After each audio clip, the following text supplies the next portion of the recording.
In the last session, we explored the thermodynamics of electrode processes. In this session, we're now going to look at the kinetics of what goes on at the electrode.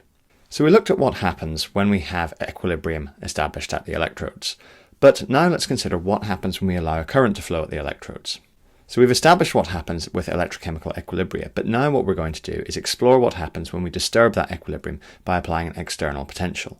Fundamentally, we want to look at what happens to the current as the potential varies. What do we expect to happen and what predictions can we make? If we apply a higher potential difference, do we get a higher current? Is there a linear relationship between them? And should there be a linear relationship between them? Through exploring these questions, we will start to find out what's going on at the electrode. Fundamentally in chemistry, we want to consider rates of reaction. So when we think of regular reactions, we apply the principles of these rate laws. So we're familiar with forming a rate equation, such as this: the rate of change of the concentration of A with respect to time is equal to the negative of the rate constant times the concentration. This is for a first order process. We can apply similar principles to electrode processes. So at the electrode, what's going on? Well, let's think first of all, we are transferring a certain number of electrons. If we're transferring a certain number of electrons, we can then consume a certain fraction, a certain proportion of reactant. So we have n moles of reactant being consumed. This, of course, assumes a single electron process. So this means that we can find the overall charge transferred, big Q, as the number of electrons times the Faraday constant multiplied by the number of moles of reactant consumed. So this is a simple relationship between charge and the amount of reactant that we're working with. When we think of charge transfer, we start to think of what's going on with the electric current, because the current is the thing that we measure. Remember that current is simply the rate of charge transfer. So the rate of transfer of charge with respect to time. This gives us the current that we can observe. But we also have our rate of reaction, which is the rate of change of our reactant as a function of time as well. So fundamentally, we are looking at a rate equation, whether it's a rate of transfer of charge or a rate of consumption of reactant. Looking at this equation here between the overall charge transferred and the amount of reactant we have present, all we need to do is find our derivative, our first derivative with respect to time. So if we differentiate both sides, we'll get an expression: the rate of charge transfer with respect to time, our current, can be equated to the rate of the reaction and the Faraday constant. So this is a fairly straightforward way to look at the current flowing through our electrochemical cell and the reactions happening at the electrode. To understand a bit more, we need to go back to the area considerations. Remember, we looked at the areas of electrodes because this is quite an important aspect of it. Many considerations that we work with involve using conductivity, and conductivity fundamentally is an area function. So working with these cross-sectional areas becomes very, very useful. We apply similar principles to the electrode processes, and the reasoning for that will become clear later on. But we are looking at the rate of a reaction per unit area. So if we take our rate of reaction, we simply divide it by the area of the electrode, we get an expression which relates our current to the area of those electrodes. The important thing we need to recognize here is that the current that flows is a representation of that rate of reaction. If the reaction happens faster, we would expect to get a faster rate of transfer of electrons, which would lead to a higher current observed in the circuit around the cell. Why is the area important? Well, let's look at what's going on at the electrode. So if we think about what's going on at this electrode, let's consider the cathode at first. So cations, these A plus ions, will gather at the surface of that electrode and they'll just deposit in a layer. Remember, we saw this when we were looking at the inner Helmholtz plane and the diffuse double layer in one of our earlier sessions. So electrons will transfer from our electrode to our cation, reducing it, and it will deposit this atomic A at the surface. So what happens to the surface?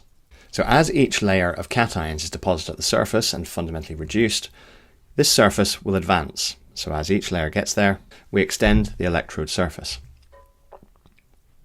And we get a similar process happening in reverse at the anode. So when we consider the overall area of the electrode, the greater the area, the more cations can access the electrode and deposit metal atoms at the surface. The rate expression, therefore, has to include an element of the area, and we see that rate expression demonstrates the area deposition, the overall area of that electrode. When we want to think of the rate of this reaction, the reaction that we consider is first order. All that needs to happen is the cation just needs to get to the surface. What that means for our rate equation is that it becomes the amount of material produced per unit area per unit time. So the bigger the electrode, the faster the rate, the smaller the electrode, the slower the rate.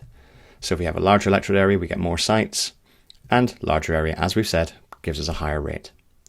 This means overall our rate equation, which we're familiar with, becomes this rate, whatever that might be, is a rate constant times the concentration of X. The more of X we have in solution, the faster the rate's going to go. It's worth considering the units of the rate constant of centimetres per second. Make sure that you can rationalise this, given that the concentration could be considered as moles per cubic centimetre, slightly different to the moles per decimetre that you're used to, but it is a congruent unit. Once we've considered both processes, we can now start to look at the overall rate of reaction. At any electrode, we need to consider both processes. We need to consider the oxidative process and the reductive process happening at that electrode. At equilibrium, at that electrochemical equilibrium, these processes are equal because there's no net flow of charge. But as we change the potential, one of them begins to dominate, whether we raise the potential or whether we lower the potential. So we can consider this equilibrium in this manner. So the overall rate is the balance of each process. The cathodic process, where the oxidated species is reduced and becomes the reduced species. So the rate of this, the forward reaction, is what's happening in a cathodic process, while the anodic process, the reduced species, goes backwards to the oxidized species and gives us an alternative rate constant. So looking at these rates at a single electrode, remember we can consider that the overall rate is the sum of the forward and back processes. So we have our forward process and our back process, which all add up to give us an overall rate of reaction, which we've earlier defined as this derivative. Because we have this area function, this I over A, it's easier to think of a current density rather than the current itself. Remember back in session 3, we talked about charge flux and how that passes through a particular area of solution. If we now substitute this J term in, our current density, this makes our overall equation for a single electrode process, where n equals 1, is simply the Faraday constant times the rates that we've established. There are a number of factors which affect our rate constant.